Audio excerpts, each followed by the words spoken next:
ایک مولانا صاحب کا نام لیا، میں نام ان کا نہیں لیتا۔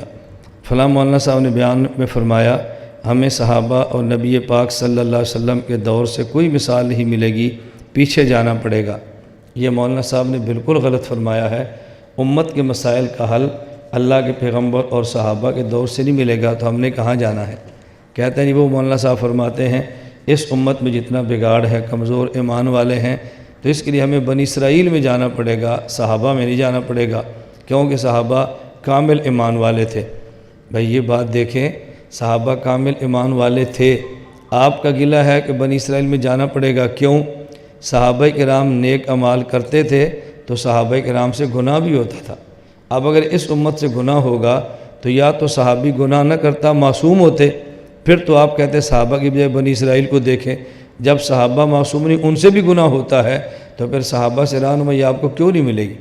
امت گناہ کرے تو صحابی سے گناہ تو ہوا ہے، اب اس گناہ کے بعد جیسے توبہ صحابی کی تھی ہمیں کرنی چاہیے، جو طرز عمل ان کا تھا ہمیں اختیار کرنی چاہیے۔ اب اس پر ان نے لکھا ہے کہ انہوں نے ایک بات سنائی کہ موسیٰ علیہ السلام کے دور میں فرعون نے کتنے بچے ذبح کیے لیکن موسیٰ علیہ السلام اس پر بولے نہیں ہیں، تو اگر آج ہم نہیں بولتے تو پھر کیا ہوا؟ میں نے کہا یہ بات تو غلط ہوگی، ابھی تو آپ کہہ رہے تھے کہ بنی اسرائیل کے دور میں جانا پڑے گا کیونکہ وہ کمزور ایمان والے تھے، اور جو مثال موسیٰ علیہ السلام کی دی ہے وہ تو کمزور ایمان والے نہیں تھے، موسیٰ علیہ السلام تو نبی تھے، ان کا ایمان تھوڑا ہی کمزور تھا۔ بات صرف اتنی ہے فرعون نے بچے قتل کیے، ابھی اللہ کی طرف سے موسیٰ علیہ السلام کو جہاد کا حکم نہیں تھا، اس لیے آپ خاموش رہے، اب جہاد کا حکم آ گیا تو پھر موسیٰ علیہ السلام خاموش نہیں رہے۔ نبی پاک صلی اللہ علیہ وسلم کا جیسا ایمان مکہ مکرمہ میں تھا مدینہ منورہ میں بھی تھا۔ مکہ میں حکم تھا کفوا ایدیکم، ہاتھ روک کے رکھو، آپ نے روک کے رکھا ہے۔ مدینہ منورہ میں آئے اذن للذین یقاتلون، ہاتھ چلا دو، آپ نے ہاتھ چلا دیا ہے۔ تو جب تک حکم نہ ہو تب تک نبی عمل کیسے کریں گے؟ بات تو صرف اتنی ہے، اس لیے مولانا صاحب کی بات ٹھیک نہیں ہے، ہمیں بات دلائل کی بنیاد پہ صحیح کرنی چاہیے۔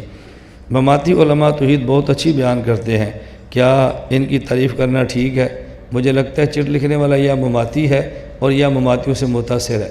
مماتی توحید اچھی بیان نہیں کرتے، توحید کی آڑ میں کابر کو رگڑے خوب لگاتے ہیں، رگڑے لگا کر توحید بیان کبھی اچھی نہیں ہوتی۔ توحید کی آڑ میں گستاخ نہیں بننا چاہیے۔ ہمارے ہاں دو طبقے ہیں، ایک مماتیوں کا ہے جو ملحد ہے اور ایک اہل بدعت کا ہے جیسے بریلوی حضرات ہیں۔ فرق کیا ہے؟ ملحدین توحید ایسی بیان کرتے ہیں کہ گستاخ بن جاتے ہیں، اور مبتدین عشق مصطفیٰ ایسا بیان کرتے ہیں کہ شرک کی حدود میں داخل ہو جاتے ہیں۔ ہم دیوبند والے اعتدال میں رہتے ہیں، توحید کی آڑ میں گستاخ نہیں بنتے اور ادب کی آڑ کے اندر مشرک نہیں بنتے، توحید کے بھی قائل ہیں ادب کے بھی قائل ہیں، اس لیے آپ ان سے متاثر ہوں گے، ہم ان سے متاثر نہیں ہیں۔ مولانا یوسف لدھیانوی شہید رحمۃ اللہ علیہ نے آپ کے مسائل ان کے حل میں لکھا ہے، نمبر 1 مماتی گمراہ ہیں، نمبر 2 ان کے پیچھے نماز نہیں ہوتی، نمبر 3 ان سے کی تقریر سننا ناجائز ہے، نمبر 4 ان سے تعلقات رکھنا بھی ناجائز ہے۔ یہ میرا فتویٰ نہیں ہے، حضرت مولانا یوسف لدھیانوی شہید کا ہے، میں صرف ان کا فتویٰ نقل کرتا ہوں۔ آپ کو ناقل پر غصہ آتا ہے اور فتویٰ لکھنے والے پر غصہ نہیں آتا، کیوں ان پر غصہ نکالیں گے تو سامنے سے آپ کو جواب ملے گا، اور مجھ پر غصہ نکالیں گے تو آپ کو شاباش ملے گی، بہت اچھا تو نے مولانا لیاز گومن پہ غصہ نکالا ہے۔ اور میں حضرات سے کہتا ہوں اس پر میں اتنا خوش ہوں، میں اپنی خوشی آپ کو بتا نہیں سکتا کہ ہمارے وہ حضرات جو ہمارے اکابر کے خلاف بولتے تھے، میرے میدان میں آنے کے بعد اکابر کو چھوڑ دیا، میرے خلاف بولتے ہیں، تو جتنا دیر مجھے گالیاں نکالیں گے میرے اکابر محفوظ ہو جائیں گے نا، تو اگر مجھے گالی سے میرے اکابر محفوظ ہوتے ہیں تو یہ سودا سستا ہے، اس لیے جی بھر کے گالیاں نکالو اور میرے اکابر کی جان چھوڑ دو، میں آپ کا بہت ممنون ہوں گا، صدر ممنون نہیں فقیر ممنون ہوں گا۔ حیات النبی صلی اللہ علیہ وسلم پر قرآن سے صریح آیت پیش کریں جیسے مماتی پیش کرتے ہیں، انک میت کل نفس ذائقۃ الموت، یہ وہ صریح آیتیں جس کا میں سبق میں ذکر کر چکا ہوں۔ میں نے کہا نہیں یا مماتی یا فقیر مماتیوں سے متاثر ہے۔ انک میت، میں پھر عرض کر رہا ہوں، اختلاف یہ نہیں کہ پیغمبر کی قرآن میں موت کی خبر ہے یا نہیں، ایک ہے خبر موت، ایک ہے وقوع موت۔ قرآن میں اللہ کے نبی کی موت کی خبر دی ہے، قرآن کریم میں اللہ کے نبی کی موت کا وقوع بیان نہیں کیا، تو مماتی خبر کا قائل نہیں ہے، وقوع کا قائل ہے۔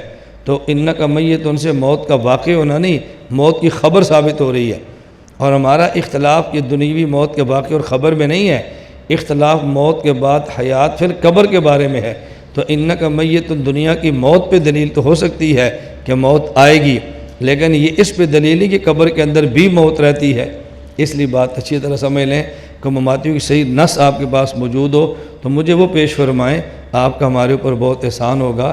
میں تو آپ سے تقاضا کر رہا ہوں، آپ پیش ہی نہیں فرماتے۔ لا الہ الا اللہ، لا الہ الا اللہ، لا الہ الا اللہ، ما لنا رب سوا۔ لا الہ الا اللہ، لا الہ